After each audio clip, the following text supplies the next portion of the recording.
You're listening to the Mythcreant podcast with your hosts, Oren Ashkenazi, Chris Winkle, and Bunny. There was a castle by a waterfall with a pink and purple wall and a princess living there. She had no parents and was all alone. She got by on her own and she liked it pretty well. 'Cause she never wore socks. She had a pet snake. She bought a red guitar and she ate a whole cake. And there wasn't anybody there to tell her what to do, so she did what she wanted to. Everybody knew the story of the princess who saved herself. And welcome everyone to another episode of the Mythcreants podcast. I'm Oren. With me today is Chris? and Bunny. so there's a problem for the podcast that we have to solve, but if we did anything, the problem would just be immediately over. So I guess we probably shouldn't, because we don't want to resolve it too quickly, you know? Maybe we could just talk about resolving it and then not actually do it. Or maybe Yeah. ask questions about, what weird thing is going on here. We don't know. Could be anything. We could talk about how we need a plan. Mm-hmm. It's true, we do. A plan is what we need. Or we could just come up with, really bad plans and then fail at them continually. I don't know. I'm still stuck on the fact that we need one. A plan, I mean. Yeah, do we need a plan? We could have a committee to make a plan. That always works. Or occasionally, maybe we could just ask our super cool dark boyfriend to solve it for us. Thanks, super cool dark boyfriend. Oh, that was easy. Yeah. Solved. He's such a killer, but with me, he's super gentle. You think you fixed him? So today we're talking about characters with nothing to do, which is a thing that happens a lot, and has also happened in a lot of the books I've been reading recently, because I've been reading books that we think might win a Hugo, and, they trend in certain directions, I'll say that much. All the thinking, none of the doing. And, not universally, it's just, I've noticed a pattern in books that tend to be nominated for and then sometimes win Hugos.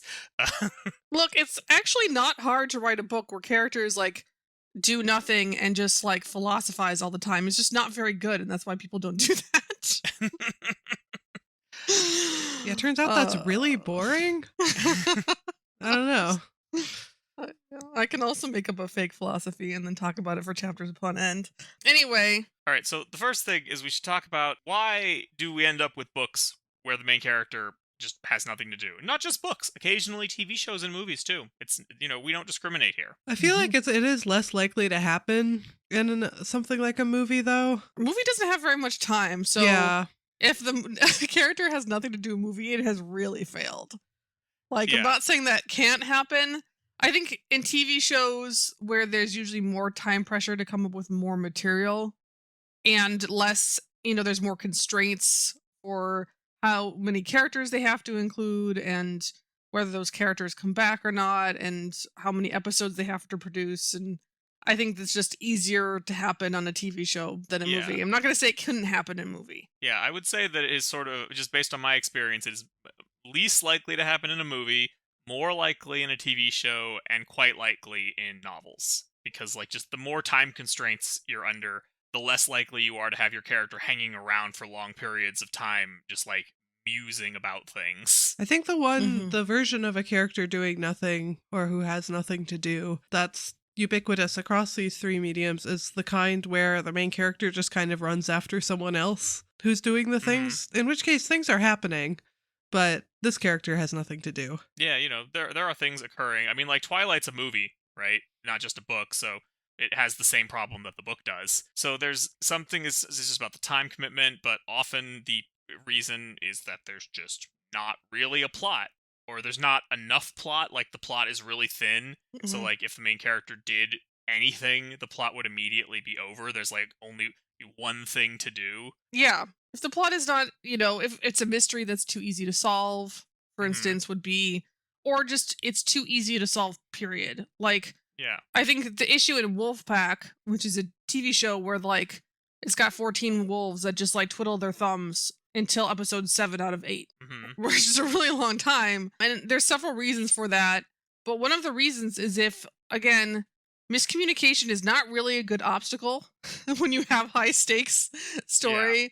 Yeah. And if everybody who wanted to, again, there's just one antagonistic werewolf that's going around killing people, And if everybody who are all the protagonists just got together, they just clearly outmatched that one wolf. So they have to drag it out so that they just don't do it, so that there isn't any standoff, because we don't have anything else for them to do.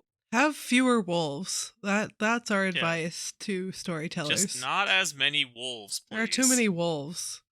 Yeah. I mean, if they had more antagonists, that's going to be one way of dealing with that. The other problem with this show is that there's a reason there's supposed to be a lesser antagonist. I mean, she's supposed to seem like it, but she's not really an antagonist. And that's part of their problem. It's that she's not actually going to do anything bad. She's just going to ask questions, and we're supposed to feel scared. Yeah, well, I mean, she's adult Buffy. She's kind of menacing, I mean, the just asking questions crowd can be pretty frightening. Oh, gosh. Oh. Oh no. But yeah, so adding another antagonist sometimes, right? If you got a big bad, have a lesser antagonist that protagonists can interact with and overcome. If you have a mystery, you can add more red herrings. Yeah. Or add some complications to the protagonist, like divide their loyalties a little bit, right? Give them a dark secret they have to deal with. Just make the plot a little meatier, Yeah. Yeah, you have to just make the situation harder and put in more obstacles and create more structure there, which, again, if you don't have practice, it is a little tricky to figure out how you do that, right? You can't just make the conflicts longer. You have to make them more complicated too. I also realize I'm doing this in the wrong order. I should have started by establishing, like, why does this matter? Because, it's not like there's a universal law that says characters have to do things. There's, like, reasons why it's bad. Why can't the character just sit on their hands and do nothing? Yeah, I realize that seems... No, it's a valid question. I mean, if we're talking about how stories work, we really do have to explore those basic questions, because they have the key to other more advanced questions. Yeah, we're just asking questions. Oh, no. We're also answering questions, because we know the answer to this. Which is that, like, if the character's not doing anything, the main character just isn't doing anything, the story's boring. The story has no movement, and it probably has no tension, because either the character's not doing anything and nothing bad is happening, or we've just been assured that the bad thing is 100% going to happen, and there's nothing the character can do about it, in which case tension is still low because there's no uncertainty. Yeah. And to be clear, when I say do something, I don't necessarily mean, like, run around with a missile launcher, okay? There are many different versions of doing something. In Wolfpack, like, there's one episode where they all just spontaneously start running, the teen wolves, so they can, like, meet each other out in a park. And then they just have a conversation about, like, what's going on. And then they just all go home again. And that's technically something they did. They ran, their eyes glowed. It was a thing. Look, they had a little extra budget. Gotta make that money worth. But we're talking about, honestly, it's all about trying to solve problems. It's all about actually having a situation, a problem that evokes tension, and then the protagonist's job is to try to solve that problem. And they can succeed or fail. They may win some and lose some, but that's what kind of creates that structure. And, like, even if you have a tense problem, if you spend long enough with the protagonist just sitting on their hands doing nothing, and, like, at that point, the problem should have some level of urgency, so that if they do nothing, then the bad guy wins, right? Or the disaster happens. So if we watch them do nothing and continually nothing bad happens, well, then that must mean that the threat isn't really threatening and it doesn't matter. Yeah. Which I think Name of the Wind is a great example of that. Yeah, it is. Which is funny, because Name of the Wind is, like, not the kind of book you think of when you imagine a story where the character has nothing to do, because it's all about how amazing and great he is at everything. But he just hangs around the magic school forever, and nothing happens. He's just there. It's one of the few books with a candied protagonist and not enough agency, I think. Yeah, it's real weird. Real weird. But, like, even in, like, just the prologue, it's 50 pages, the framing device. The opening of the framing device. Yeah. Like, we have a situation where our spider demons are, like, threatening the town. We make it seem like a big deal. And then Kvoth just, like, hangs out cleaning his inn. And doesn't really do anything. It's like, okay, I guess. Hey, that's doing something. What if the inn was dirty? And it's like, okay, I guess those those spider demons aren't a big deal after all. They haven't come yet. We're not doing anything, so It's fine. Don't worry about it. And like, if you do create like a compelling, tense problem, and then your protagonist just hangs around not doing anything, that's like, congratulations, I'm really frustrated with this character now. And did you want that? Like, I don't think most authors want that. right. So yeah, conversely, if a disaster happens because the character sat on their thumbs, on their hands and did nothing, it's really frustrating, and people will hate that character. Yeah, I just don't want to read about that character anymore because they seem like the worst. Mm-hmm. And even like in the one that Bunny talked about, which is the possibility of the protagonist who is sort of following around people who are doing stuff, I'm then left with like, why isn't one of them the main character? It feels like they are actually who the story is about, but for some reason you didn't want to focus on them. Why not? Yeah, I just did a critique of Revenger, and I know that there's plot plans for them later, I guess, sort of. Mm-hmm. But it opens with like two sisters, and one of them is the viewpoint character, but she's just a bag of nothing. It's like she's not even there. And then there's another sister who is like completely, driving the story. Is decide, no, we're gonna ditch this lame party and we're gonna go on an adventure, and it's just, why are there two of them? Why isn't there one of them? Yeah, I mean, in that case, the reason why there's two of them is because so that the one who actually does things can get captured, like, a ways later, and then the rest of the book is about trying to save her. So I assume that's supposed to be an arc. It's just not a good arc. I think what we could do instead is combine them, and then when she goes on the pirate ship, we can introduce a likable character there that is later damseled for her to rescue. Yeah, I think that would work fine. That book in general just has like long periods where the protagonist just kind of doesn't do anything. Partly, in the first part, it's because on their like initial space journey, they were hired to operate this magical skull that no one ever uses, and it does nothing useful because it's like a communication device in a setting where no one ever talks to each other. So that's pretty worthless. And then there's like, after the sister gets kidnapped, there's like a brief period where like, okay, now the main character is doing stuff, but then she gets kidnapped by her dad and has to like be like flowers in the attic for a while. And then she eventually escapes, and like we kind of keep going as if that didn't happen. It's like, oh, well, that was unpleasant. That was a deeply unpleasant few chapters. Moving on. It's like, I guess she's very resilient. We gotta go to Torture Town. Yeah, it's like a little bit of it's like just really like infantilizing, like, no, you can't do anything. You're gonna be a child forever, literally, because we have drugs that do that. And it's like, okay, well, this sucks. Like, I don't like this.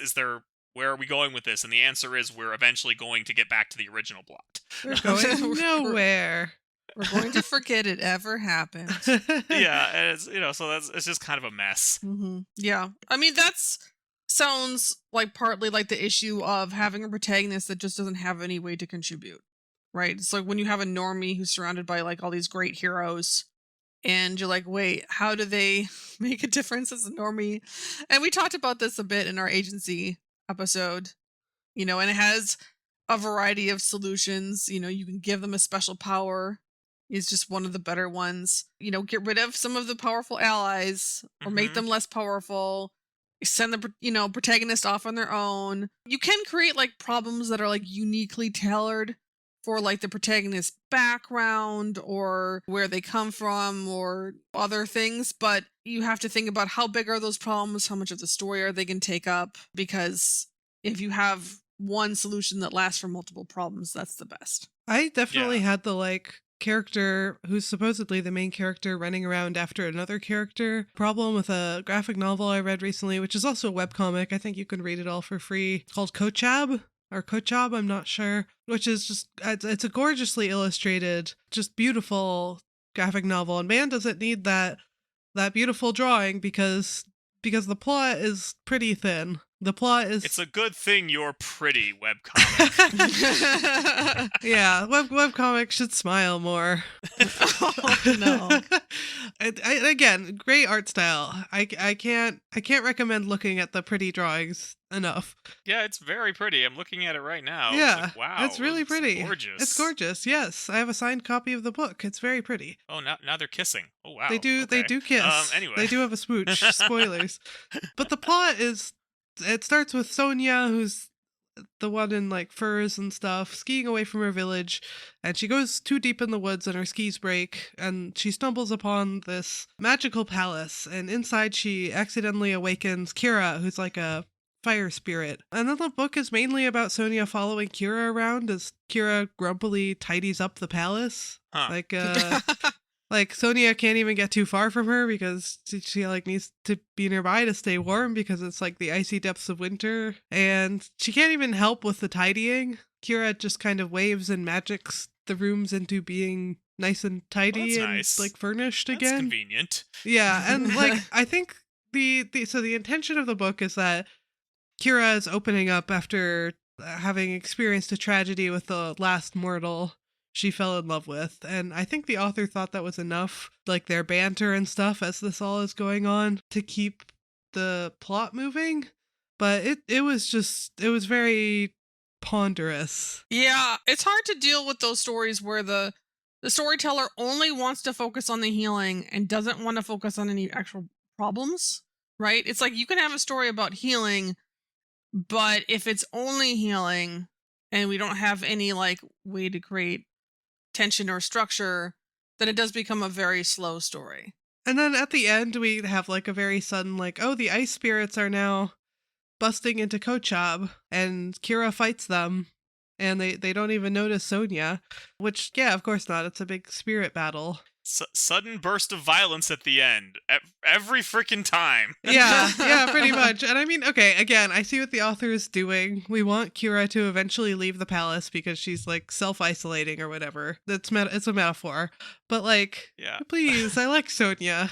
Give her something to do. It feels like the way you would do that is that there would be, like, ice elementals, they'd be doing bad stuff, and Kira would be like, what's the point? I can't do anything.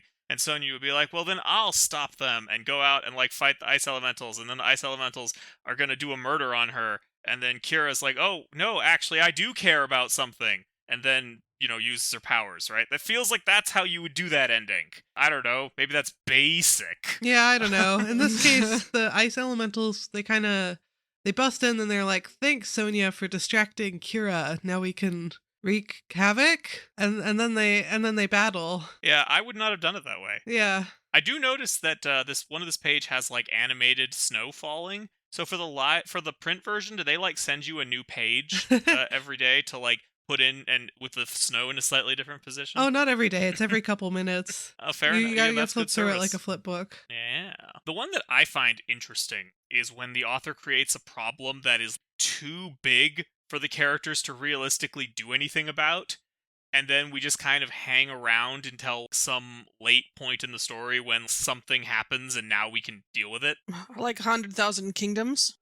Is 100,000 Kingdoms that way? It's been a long time. I honestly don't remember. It's pretty That's a lot of similar, kingdoms. although I would say it's a manifestation of a different thing that causes this problem, but why don't you give your other example and then we'll talk about it. Well, spoilers, this is for Alien Clay, which is a more recent book by Adrian Tchaikovsky. And I think this one is on purpose because the main character is a scientist who gets sent off to a labor planet by an authoritarian government. Good thing we don't know anything about that. And so he's hangs out on this alien labor planet for a while. And they talk about how much it sucks to be here and how much the government sucks. And it's like, yeah, okay, I believe you. Like, I know. And you're just waiting. You're going by and they're like, yep, this is bad.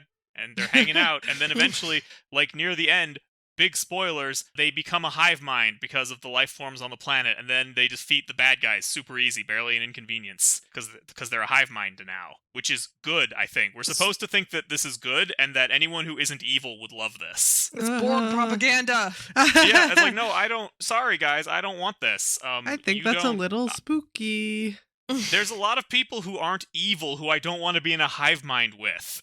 And like in the book claims they can't actually read each other's thoughts, but they're so good at reading body language they might as well be able to. It's just like, okay, so great. So what you're telling me is I basically have no privacy. And this sounds bad. I don't like this. So the characters are just waiting around for like the alien consciousness to adopt them. Is that more or less? Yeah. I mean, like bad things happen, right? Like at one point they get sent out on like a dangerous mission into the wilderness, but the dangerous mission is just them being like, yep, we're probably going to die. And then they start like walking back. And you might expect that this would be like a a tense like survival scenario, and then at the very end the planet would like help them. But no, it's just dryly describes how they walk back and how it kind of sucks, and then they become, planet hive-minded, and we're good. Good job, everybody. How is it a hive mind if it's just being good at reading body language?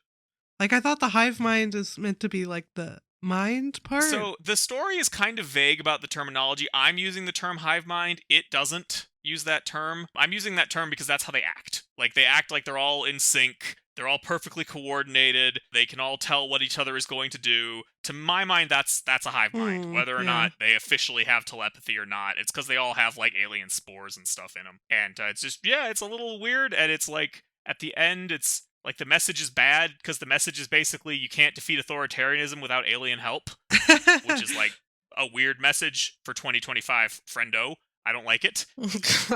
And the story is also really boring. So, like, what was even the point? Yeah, I feel like there was something that could have been done there to build up to that a little bit. Yeah, I mean, what you would theoretically do is give the bad guy. You would have like the bad guys would have like their own alien bullshit that they're using, and then the heroes would like try to do things to overcome it and fail until they get the help of the good alien stuff. Right? That's theoretically how you would do this, but that's not what happens. Or at least in the city in the middle of the night, they have some traveling to do. Yeah, they do have to travel. That one also doesn't have enough agency, but at least, they have something to do in general. Yeah. Yeah. So the 100,000 Kingdoms has, I don't remember the main character's name, but basically what happens is that she is the granddaughter of the emperor, and her mother married somebody she was not supposed to, kind of making her out of favor. And so after her mother dies, her grandfather calls her back to like the capital to compete as a possible heir to the throne. But the entire idea is that this is just some kind of punishment and she doesn't actually have any chance of winning. Yeah. Right? So at first it's like really tense. And usually if the author tells you, oh, she has no chance of winning, you're like, sure, she has no chance. Wink, wink. That's what... But no, Jemison, that's not what she has in mind. She just... And so... Would be a shame if this plucky main character underdog upset the order of things. So she's just kind of out of her depth and doesn't even really try. And instead she kind of dinks around. She does have a hot love interest she falls in love with and kind of pokes around because she wants to know what happened to her mother, but doesn't really have any bearing. Right? If she investigated her mother and it felt like it had some relevance to whether she won this contest, because everybody who doesn't win the contest dies. I might have forgotten to mention that. Of course. Oops. So it's just, she just kind of twiddles her thumbs. And I think that's because, spoilers, Jemison wanted her to fail at the contest. And now again, we know that doesn't mean that she can't try and she can't do things that later pay off, even if they don't cause her to win. But I've seen this pattern before where storytellers, and like we had this in My Lady Jane too, which is not the only issue with My Lady Jane as a TV show, but when the storyteller looks at a sequence of events and they're like, okay, well, Lady Jane has to get married, but she doesn't want to get married, well, I guess I'll just negate her will and she fails at everything, nothing she does matters. Because they want an outcome that is a failure. And that doesn't have to be that way. You can still have the character do meaningful things, even if they fail at their, one thing that they want. They can accomplish something smaller that matters later, for instance. Or, they could make the situation better. Like maybe it was going to be even worse before, right? Or they could do some other goal that then backfires and causes the problem, right? There's a number of ways to still have the character do things if they fail. Or if you want them to really fail, they can make things worse. Like, that's also acceptable. It's just super weird when you watch that show and realize that most of the episodes would be the same if the main character was asleep the whole time. Yep. Like not all of them, but most of them. Right. Just kind of like the definition of having no agencies. You can just replace her with the sexy lamp. The 100,000 Kingdoms that you mentioned reminded me of a space opera with the, like, music contest to save humanity, where they, like, They're like, okay, you guys have to win this music contest, and that's going to be impossible because you're just like two washed up musicians. You're not even good musicians, because apparently in whatever year this takes place, Earth has no good musicians left. So they just send these jokers, and but everyone else is playing with like super alien tech and psychic powers, and it's just, okay, well, it's impossible for you to do any of those things, so you can't win. But then there's this funny part where they acknowledge they don't have to win, they just have to not come in last. But then they just ignore that. They don't mention it again for like the entire rest of the book. And I was so confused if that was like an artifact from a previous edit or something. Because they don't act like that's the case. Yeah, it's similar where they have this impossible contest and then they fail, and then at least what happens in 100,000 Kingdoms after she fails the contest, that is foreshadowed, that is set up, right? Like, she should have been doing things before that, but I don't object to the way that it ended. I think it ended just fine. Whereas in Space Opera, we just have like 3 Deus Ex Machinas all appear at once to keep them from coming in, like, so they're not the very last. The triple Ex Machina. The triple Ex Machina. The rarely seen, rarely pulled off. Olympic level. Yeah, this slaps the roof of the story. This baby can hold so many Deus Ex Machinas. Yeah. And if you have like a light comedic, low realism story, you can get away with things that are a bigger stretch, but there's still a limit. I've been noticing that as we've been rewatching Amphibia, which is a really good show, but some episodes are just like, that is too far for me. That clearly just is not how that would work. You got yourself in a situation. Like, in particular, there's one episode where all the protagonists get tied up, and except for Polly, like the little tadpole character. And the way that she like fights the big antagonists is just, I'm just not buying that. And we specifically set this up as a situation that it was important that she overcome them herself. And it, Right, the issue there was that in other episodes it's established that Polly is actually very, very good at fighting, but part of this episode is that it's supposed to be a quasi-horror episode, so we're supposed to believe that this is a really hard situation, and then she just, like, defeats it by fighting good, right? There's no turning point, it's just like, oh, the turning point is that I'm good at fighting. I forgot. But what if you had a light story without a lot going on that mostly relies on novelty related to comedy of manners and time travel, but then someone gets assassinated and the character promises you that maybe she could have prevented it if she had made a different decision, which she didn't. She's sorry about that. It has been 0 days since Oren and Bunny ragged on the Ministry of Time. Everyone changed the signs. Yeah, that's a weird one. Like, I don't know what's going on there. If I'm gonna be honest, it's like there is nothing happening, and then, like many of these books, there is a sudden burst of extreme violence at the end, and like, okay, I guess. Yeah, I mean, I would say, again, not having finished the book because it was boring. Chris, you have to join us.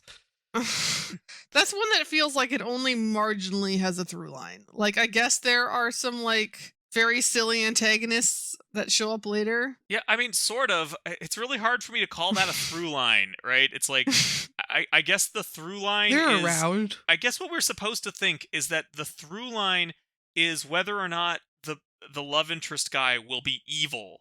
But, like, we didn't even know that was a possibility until, like, 3/4 of the way through the book, right? When they suddenly make a huge deal about, like, whether or not the love interest is going to join the evil British government, which is, like, okay, I mean, this is already weird because the love interest is, like, so nice, and we've been working so hard to ignore the fact that he's a mid-18th century British naval officer in the way that he acts, that suddenly when the end is like, oh yeah, he might join the evil government because he's an 18th century British naval officer, like, They could have done so much more with that. It's frustrating. You've been telling me explicitly to ignore that aspect, and now you're hanging the plot on it. Like, it makes a ton of sense that, a guy from the height of the British Empire would be really pro-Empire. Yeah, and also I gotta say, feeling tension over, like, a naval officer joining the current day military. So we have lots of those. I don't Yeah, the book fails to explain like why that's especially bad. Like, does he do something that no one else could do? Right, but even when they establish that they might be able to evade like detection from some devices, I'm just like, I don't know. I just don't think it's that big of a deal. Yeah, he's able to go through metal detectors real good. And I think also, like, be invisible on cameras or something. Like, technology doesn't pick them up. Which is hilarious, because the thing that he ends up doing that's really bad has nothing to do with any of that. The thing that he ends up doing that's bad is that he's in charge of, like, the murder migrant patrol. Which, yeah, that heckin' sucks, but, like, A, I didn't even know this was a possibility until the book was nearly over, and B, if he doesn't do it, is no one going to do it? Like, is he especially good at this, like, aspect of the horrors? I have no idea. The book just doesn't have anything to say about that. Now, if I think about, like, what tension does the book have going on, right? It's mostly just, like, honestly, slice of life of just, like, the main character and this guy being roommates as she works for this government program. But it has... Well, there's the threat that maybe these people who are into expats who have come through time might get sick and die, right? Yeah. Because they can't adjust to the time. But frankly, there's nothing that anybody can do about that. So that just doesn't seem to like matter as much as far as the plot. It's like it'll happen or it won't. And as time passes, it seems less and less likely anyway. And then there's like vague foreshadowing hints about how this program is menacing somehow. And like, of course it is. Like, for the reader, there's never any question. Like, it's a spooky government agency that's creepy, bureaucratic. From the start, it's like, there's something up with this. There's something nefarious. Right. But again, we don't follow that up with any movement for the most part. I mean, there's little bits, tiny bits at a time. But that's probably the closest there is to a through line in this book. All right, well, this book has once again gotten us way over time, which is probably ironic, but I think we are going to have to call this episode to a close. We should have ministered our time a little better. If we gave you something to do for a little while, consider supporting us on Patreon. Go to patreon.com/Mythcreants. Yeah, see, if you're typing angry comments, you're not doing nothing. Before we go, I want to thank a few of our existing patrons. First, there's Amon Jaber. He's an urban fantasy writer and a connoisseur of Marvel. Then there's Kathy Ferguson, the professor of political theory in Star Trek. We will talk to you next week. There was a dragon with a pointy tail. He was bigger than a whale and his breath was terrible. He scared the princess when he came around. Tried to burn the castle down, but she caught him by his tail. Then she tied him to a tree so the dragon couldn't fly. She told him he was mean and it made the dragon cry. When he finally apologized, she offered him some tea. He accepted it graciously. Now he visits every weekend with the princess who saved herself. This has been the Mythcreant podcast. Opening and closing theme, The Princess Who Saved Herself, by Jonathan Colton.